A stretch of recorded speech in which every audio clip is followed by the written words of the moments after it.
Class 11th में हम लोग बिल ऑफ एक्सचेंज में एक और न्यूमेरिकल क्वेश्चन समझेंगे कि इसको किस तरीके से हल किया जाएगा। जैसे मैंने क्वेश्चन यहाँ पे लिखा है कि ए द्वारा बी पर 5,000 का बिल लिखा गया, तो बिल लिखने वाला कौन है यहाँ पे? ड्रावर आपको समझना पड़ेगा, ए है, और किसके ऊपर लिखा गया? बी के ऊपर, तो बी ड्रॉवी हो गया यहाँ पे, जिसे बी ने स्वीकार करके लौटा दिया। और दे तिथि पर बिल का भुगतान हो गया, इसमें डेट मेंशन नहीं है। देखिए मान लिया 2 महीने 3 महीने, जब भी अगर डेट होता तो डेट भी हम लोग को मेंशन करना पड़ता है सॉल्यूशन में।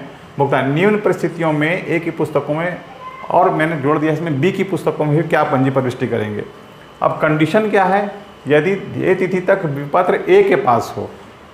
देखिए क्वेश्चन क्या मंगा है कि दे तिथि पर बिल का भुगतान हो गया, तो पेमेंट से रिलेटेड है। अब देखिए अगर यहाँ पे आप समझेंगे इसको तो आप इस तरीके से बनाएंगे। आप जर्नल एंट्रीज सॉल्यूशन में तैयार कर रहा हूँ इसका। ये क्लास 11th के लिए है, ये अकाउंट्स के पेपर में। तो journal entries in the books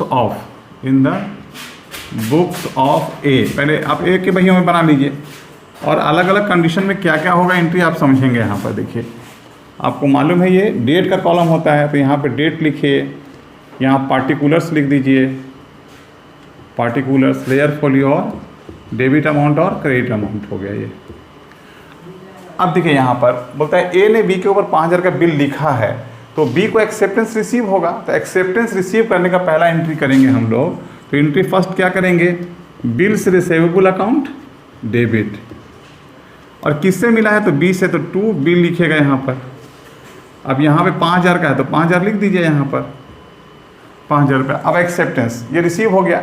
अब ड्यू डेट तक वो अपने पास रखेगा ए, क्योंकि फर्स्ट केस में बोला ही है कि यदि दे तिथि तक विपत्र ए के पास हो तो अमाउंट किसको रिसीव होगा? ए को रिसीव होगा। तो अमाउंट रिसीव करने पर आप सेकंड एंट्री करेंगे यहाँ पे cash account debit, cash account debit कर दीजिए, और टू बिल्स रिसीवेबल अकाउंट कर देना होगा आपको 5,000 रुपये का। ये फर्स्ट केस हो गया यहाँ पे जो दिया हुआ है फर्स्ट केस। अब इसको ए एंट्री कर सकते हैं, इसको फर्स्ट मान लीजिए, यहाँ पे फर्स्ट हो गया, फर्स्ट 1 नंबर। अब दूसरा क्या बोल रहा है? यदि ए ने इसे 4800 रुपये में बैंक से बट्टे पर भुना लिया हो। तो अब आपको मैं यहाँ पे फर्स्ट केस समझ में आ गया। पहला तो एक्सेप्टेंस रिसीव होने का होगा ही होगा, bill receivable account debit to be. अब फर्स्ट केस में पैसा खुद रिसीव कर रहा है, तो cash account debit to bill receivable account, पैसा आएगा और बिल रिसीवेबल जाएगा यहाँ पर से। तो आप नरेशन भी लिख देंगे साथ में। अब देखिए सेकंड यहाँ पे क्या हुआ, मैं यहीं पे बना दे रहा हूँ सेकंड का।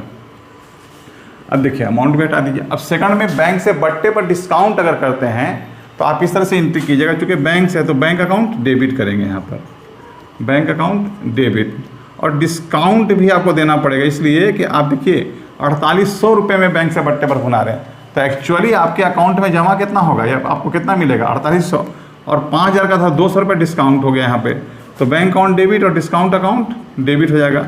और टू लिखेंगे बिल्स रिसीवेबल अकाउंट, ये आपका सेकंड एंट्री होगा। फिर समझ लीजिए यदि बैंक से बट्टे पर भुनाएंगे तो जितना आपको मिल रहा है वो लिखेगा बैंक अकाउंट डेबिट। यहाँ पे 4,800 रिसीव हो रहा है, तो 4,800 रुपया बैंक में, और 5,000 का था, 4800 ही मिल रहा है, तो 200 रुपया क्या हो जाएगा? पर डिस्काउंट डेबिट कर दीजिएगा। तो discount account debit to bill receivable account 5,000 रुपया। ये सेकंड केस में बनेगा। थर्ड केस में बोल रहा है यदि ए ने इसे अपने लेनदार सी को बेचान कर दिया, आप इंडोर्स कर देंगे किसी को, तो आप क्या लिखेंगे? अब यहाँ पे इसमें हटा दे रहे हैं यहाँ पे। अगर आप इंडोर्स करेंगे तो थर्ड, ये सेकंड केस था। अब थर्ड केस में क्या हो जाएगा? थर्ड में यदि आप इंडोर्स करेंगे, किसको कर रहे हैं? सी को, तो रिसीवर कौन हो गया? सी हो गया। तो आप सी को डेबिट कीजिएगा यहाँ पर, तो लिखेंगे C's account debit to bill receivable account 5,000 रुपया।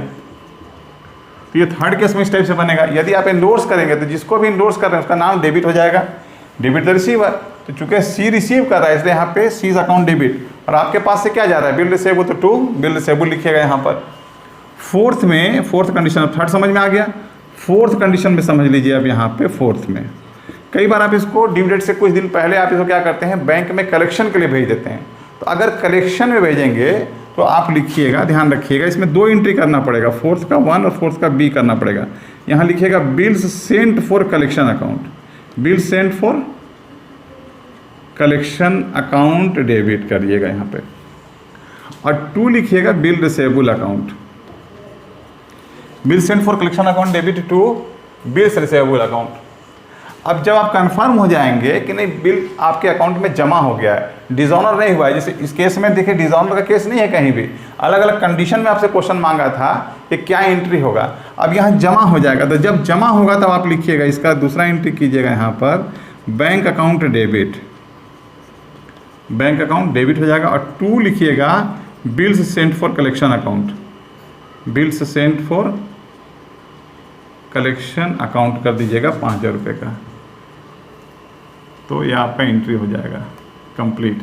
तो चारों केस में आपको समझ में आ गया। पहला केस मैंने क्या बताया, यदि वह अपने पास रखता है और रिसीव करता है तो cash account debit to bill receivable account. Second case में रहता है यदि वो 4800 में बैंक से डिस्काउंट करा लेता है तो bank account debit 4800, discount account debit 200 to bill receivable account 5000। यदि ये अपने लेनदार को देता है, सी को दे रहा है यहाँ पे, तो C's account debit to bill receivable account. यदि वो कलेक्शन में डाल देता है, बैंक भेज देता है, तो bill send for collection account debit to bill receivable. और जब आप को मालूम हो जाए कि नहीं कलेक्शन हो गया है, तब आप एंट्री करेंगे bank account debit to bill send for collection account. तो इस तरीके से आपको एंट्री करना पड़ेगा। अब सेकंड यहाँ पे अगर बी के बुक्स में बनाएंगे, यहाँ पे हल्का सा मैं हिंट्स कर दे रहा हूँ, in the books of B, in the books of B अगर बनाएंगे तो देखिए क्या करना पड़ेगा। बी को कोई मतलब नहीं, बी ने एक्सेप्टेंस दिया है किसको, ए को, तो वो अपने बुक में क्या लिखेगा, A's account debit to bill receivable account, bills payable account, A's account debit to bill payable account 5000 रुपया। और जब भी ड्यू डेट आएगा, देखिए अब इसको इन सारे कंडीशन से कोई मतलब नहीं है कि ए के पास है कि सी के पास है कि बैंक के पास है, बैंक से डिस्काउंट हुआ है या कलेक्शन में डाला गया है, ड्यू डेट पर ये पेमेंट कर रहा है। तो सिंपल एंट्री जो हम लोग पहले सीखे हैं, यानी बिल्स पेएबल आएगा और पैसा जाएगा तो बिल्स पेएबल अकाउंट डेबिट और 2 लिख दीजिएगा बैंक अकाउंट या कैश अकाउंट कर दीजिए यहाँ पे 2 कैश अकाउंट 5000 रुपया, ये एंट्री आपको करना पड़ेगा ये। तो इस तरीके से ए और बी दोनों के बहियों में, देखिए बी के बहियों में कुछ ज़्यादा चेंजेस नहीं होगा, सिर्फ एक ही तरह से एंट्री होगा, चाहे किसी के पास हो। आपने पेमेंट कर दिया, पेमेंट का काम हो गया। यहाँ पे कंडीशंस चेंज होंगे ए के बहियों में, इन द बुक्स ऑफ ए। तो अलग अलग कंडीशंस में अलग अलग तरीके से इसको हम लोग कैसे बनाएंगे, यह मैंने समझाने की कोशिश किया है। उम्मीद है कि आपको समझ में आएगा। आप इसकी क्वेश्चन को एक बार दो बार फिर से दोबारा बनाने की कोशिश कीजिए, कुछ और क्वेश्चन तरीके कीजिए तो आपको और क्लियर हो जाएगा।